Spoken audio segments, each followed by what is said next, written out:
Uttar Pradesh BJP के प्रवक्ता राकेश त्रिपाठी और समाजवादी पार्टी के मीडिया सेल के बीच ट्विटर पर जंग छिड़ी हुई है। क्यों ये जंग छिड़ी हुई, बात करने के लिए खुद हमारे साथ राकेश त्रिपाठी जी हैं।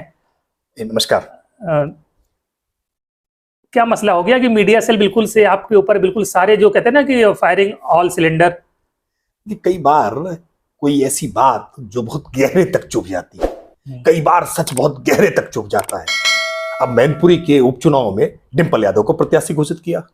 समाजवादी पार्टी का अधिकार है, जिसको चाहे उसको घोषित कर सकते हैं, लेकिन भारतीय जनता पार्टी को राजनीतिक दल के तौर पर यह अधिकार है उस पर टिप्पणी करने का।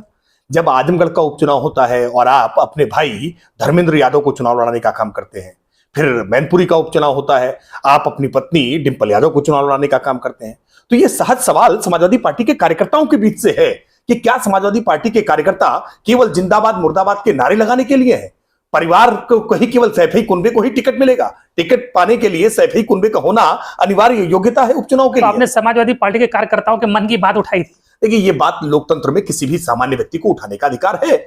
इस बात से इतना ज्यादा उद्वेलित होकर के गाली गलौज पर उतार आना, देखिए किसी भी व्यक्ति के पास जब तर्क खत्म हो जाते हैं, जब उसके पास जो है शब्द कम पड़ जाते हैं, तब वो इस प्रकार की गाली गलौज के शब्दों का इस्तेमाल करना शुरू करता है। हाँ, अब देखिए जो लैंग्वेज थी बड़ी क्या ढपोर संग गर्दाभ। आप महसूस करिए कि समाजवादी पार्टी का ये अधिकृत वेरीफाइड मीडिया सेल का ट्विटर हैंडल है। कोई सामान्य किसी व्यक्ति में बुराई हो सकती है, लेकिन जब संस्था बुराई करने लगे, पार्टी बुराई करने लगे, किसी नेता से गलती हो सकती है। मैंने बहुत दिन समाजवादी पार्टी को as a beat reporter cover किया है। मेरी जानकारी कहती है कि मीडिया सेल या समाजवादी पार्टी का जो ऑफिशियल पेज है, उस पर कोई भी ट्वीट या पोस्ट अखिलेश यादव से अप्रूवल हासिल किए बिना पोस्ट नहीं होती है। मैं इसलिए कह रहा हूं ना कि अगर कोई भी व्यक्ति गलती करता है तो ये माना जाता है उसका निजी बयान है। कई बार आए दिन ऐसा होता है कि शफीकुर रहमान बर्क कुछ बोलते हैं या एसटी हसन कुछ बोलते हैं और समाजवादी पार्टी के नेता कहते हैं ये उनका व्यक्तिगत बयान है। लेकिन जब समाजवादी पार्टी का वेरीफाइड हैंडल, ट्विटर हैंडल, जब इस बात तरह की भाषा का प्रयोग करे कि आप नाली से बॉल उठाने वाले प्लेयर, हाँ, उसमें लिखा कि आप मूर्ख हो, आप दलाल हो, ये किस प्रकार की भाषा का प्रयोग है? राजनीतिक में संवाद को आप कहां लेकर के जाना चाहते हैं? फ्लावर पार्टी के फूल नहीं, ये संस्थागत तरीके से आपत्ति इस बात को लेकर के होनी चाहिए। और कम से कम समाजवादी पार्टी के लोगों को तो सबक लेना चाहिए कि उनके सबसे बड़े भाषणवीर नेता आजम खान, उनको बदजुबानी के मामले में 3 साल की सजा हुई है, विधायकी चली गई, यानी रस्सी जल गई, लेकिन बल नहीं जा रहा है। समाजवादी पार्टी आज लगातार पतन की तरफ बढ़ रही है। एक के बाद एक चुनाव, 2014 का चुनाव, 2017 का चुनाव, 2022 का चुनाव, एक एक करके चुनाव, 19 का चुनाव आप हार रहे हैं। और उसके बावजूद तुलना ये है, अभिमान अहंकार ये है कि आप बदजुबानी गाली गलौज में आप महारत हासिल कर रहे हैं। और अखिलेश यादव का खुला संरक्षण है।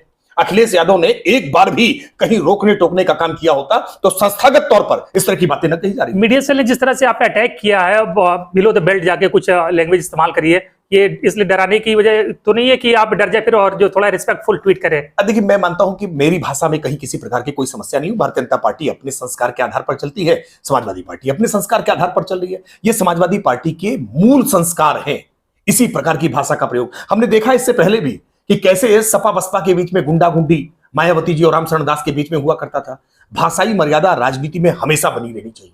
अगर कहीं किसी भाजपा के नेता ने कभी भाषाई मर्यादा लागी है तो भाजपा ने कार्रवाई की है, भाजपा ने खेद प्रकट किया है। किसी व्यक्ति से गलती हो सकती है, लेकिन संस्था गलती करने लगे, व्यक्ति की गलती हो जाना स्वाभाविक है, लेकिन संस्था गलती करे, पार्टियां गलती करने लगे, तो मैं मानता हूं ये ठीक नहीं है। इसमें समाजवादी पार्टी को पुनर्विचार करना चाहिए, उनको माफी मांगनी चाहिए अपने डिसरेस्पेक्टफुल ट्वीट्स के लिए। ये किसी व्यक्ति पर किया गया हमला नहीं है। राकेश त्रिपाठी कोई व्यक्ति के नाते हमला नहीं है। आप भारतीय जनता पार्टी के प्रवक्ता के तौर पर कही गई किसी राजनीतिक वक्तव्य पर आप जवाब देना है, तर्कों से जवाब दीजिए। आप बताइए कि मैनपुरी में आपके पास इससे ज्यादा योग्य प्रत्याशी नहीं था। आप बताइए कि आपके पास आजमगढ़ में धर्मेंद्र यादव ज्यादा योग्य प्रत्याशी। आपने जो लैंग्वेज की बात उठाई तो उन्होंने मुख्यमंत्री का एक पुराना वीडियो ट्वीट कर दिया, उसमें कहा कि अगर इतने संस्कार आपको है तो ये मुख्यमंत्री की इस लैंग्वेज की भी आप शिकायत करिए। देखिए, समाजवादी पार्टी का एक ये पुराना चरित्र रहा है, फिर जानबूझकर के फेक नैरेटिव गढ़ना, अलग अलग प्रकार के कट वीडियो को पोस्ट करना। आज जिस प्रकार से उन्होंने प्रियंका चोपड़ा के एक बयान को गलत तरीके से प्रस्तुत करने का प्रयास किया है, ये उनकी पुरानी रणनीति का हिस्सा है। लेकिन इस प्रकार की रणनीति को जनता मानने को तैयार नहीं है। जनता ये महसूस करती है कि समाजवादी पार्टी अराजकता, हल्ला बोल का दूसरा नाम है। प्रियंका के बयान को आपने ठीक संदर्भ में समझाने की कोशिश की तो ट्वीट आ गया कि बीजेपी ने आपको नाली से गेंद उठाने के लिए भेज दिया। मैंने इसलिए कहा ना कि आप जब तथ्य नहीं होते हैं आपके पास, जब आपके पास तर्क नहीं होते हैं, जब आपके पास शब्द नहीं होते हैं, तो आप गाली गलौज करते हैं। और ये आपके पारिवारिक संस्कारों को दिखाता है। और मुझे बड़ा अफसोस है, मुझे दुख होता है।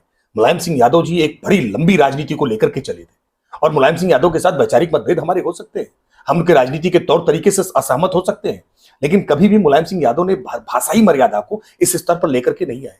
लेकिन दुर्भाग्यपूर्ण है कि आज अखिलेश यादव के नेतृत्व में समाजवादी पार्टी इस तरह की भाषा को स्वीकार कर रही है और ये समाजवादी पार्टी स्वीकार कर रही है। गलती अखिलेश यादव से भी हो सकती है, लेकिन अखिलेश यादव को भी रोकने टोकने वाले समाजवादी पार्टी में वरिष्ठ नेता होने चाहिए। क्या समाजवादी पार्टी में आज कोई बुद्धिजीवी नहीं रह गया? कोई ऐसा व्यक्ति नहीं है जो ये कह दे कि समाजवादी पार्टी के मीडिया सेल के ऑफिशियल ट्विटर हैंडल से जो बातें कही जा रही हैं ये ठीक नहीं है, ये गलत है, ये रोकी जानी चाहिए। इसका मतलब कि जैसे कौरवों की सभा में भी कम से कम कुछ वरिष्ठ होते थे जो रोकते थे दुर्योधन को कि मत करो ऐसा, आज हमें लगता है कि उस कौरव सभा में आज कोई रोकने वाला वरिष्ठ भी नहीं बचा है। एक आखिरी सवाल खत्म करते हैं, क्या ये वही स्ट्रेटेजी तो नहीं है कि पहले एक दौर आया था कि बीजेपी का आईटी सेल बहुत बड़ा बहुत मजबूत था और किसी भी नेता पे उनके ट्रोल्स जो हमला कर देते थे, अटैक कर देते थे, तो ये पॉलिसी अब ये भी कि हम भी हमला करेंगे, बिल्कुल हमलावर हो जाएंगे और कॉर्नर कर देंगे अपोजिशन के नेताओं को? ये देखिए, ट्रोल्स में और ऑफिशियल ट्विटर हैंडल में दोनों में अंतर होना चाहिए। कई बार ट्रोल्स के चेहरे नहीं जाने जाते हैं, ट्रोल्स अननोन नेम होते हैं, फेक आईडीज बनाई जाती हैं और उनके द्वारा कई बार इस प्रकार के घिनौने कृत्य किए जाते हैं जिसका मैं बिल्कुल समर्थन नहीं करता। लेकिन जिस तरह से ऑफिशियल जिन पर वेरीफाइड ट्विटर हैंडल है, समाजवादी पार्टी का मीडिया सेल यानी जो अपनी बात को कम्युनिकेट करने वाला फोरम है, जिससे मीडिया के थ्रू आप कम्युनिकेट करते हैं कि पार्टी का ऑफिशियल स्टैंड क्या है, पार्टी का ऑफिशियल व्यू क्या है, यानी पार्टी का यही ऑफिशियल व्यू है, यही ऑफिशियल स्टैंड है जिसमें आप गाली गलौज करेंगे, अपशब्द कहेंगे, मर्यादाओं को तार तार करेंगे। मैं मानता हूं लोकतंत्र में ये अपने आप में बहुत खेदजनक है, दुर्भाग्यपूर्ण है और आजम खान को मिली हुई सजा के बाद तो कम से कम समाजवादी पार्टी को सचेत होना चाहिए था। बिल्कुल। तो देखिए, राकेश त्रिपाठी और बीजेपी के मीडिया सेल के बीच ट्विटर पर वार चल रही है और ये अदावत पुरानी है, क्योंकि राकेश त्रिपाठी ने ही कुछ साल पहले जब अखिलेश यादव ने बंगला खाली किया था और कुछ टोटियां गायब हुई थी, तो इन्होंने टोटी चोर का जो तमगा दिया था वो आज भी एक तरह से अखिलेश यादव की छवि के साथ मानो चिपक गया है। तो इसीलिए समाजवादी पार्टी और राकेश त्रिपाठी के बीच की मोहब्बत या अदावत जो है, कुछ भी कह ले, बहुत पुरानी है और उम्मीद है कि भी आगे ये मोहब्बत या अदावत जारी रहेगी। धन्यवाद।